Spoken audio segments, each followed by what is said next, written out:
Nagbablog ka? Hello, good morning. Oh, ayan po yung hinilot ko. Nakaupo na siya. Kanina nakahiga yan. Pinahiga ko muna siya. O, nanam nasabi mo sa hilot ko? Danisin. Yanison? O, mayado na hilot ko? O, ayan po siya. Pero kataon ka na ba ya? Di rin tanda.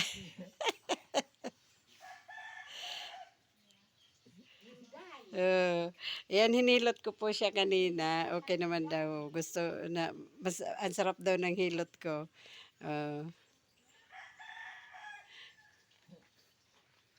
Yan, hinilot ko yung paa niya. Tapos yung balakang, masakit na na. Oh, pero niyan, okay na. Mayad na. Oh, okay na daw siya. Ngayon ko palang hinilot yan.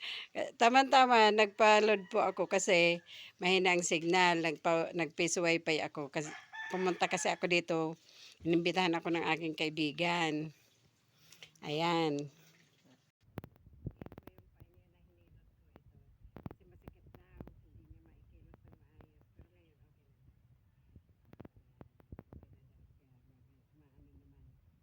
Hindi naman ano talaga dahil na-stroke na siya pero unalis na yung sakit lang niya. Okay na kami, okay na siya.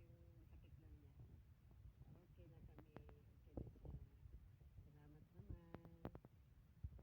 Maayos na siya. Masarap hilot ko, masarap. Sabi sa kaibigan niya, sarap daw ng hilot ko. Salamat naman. Thank you very much.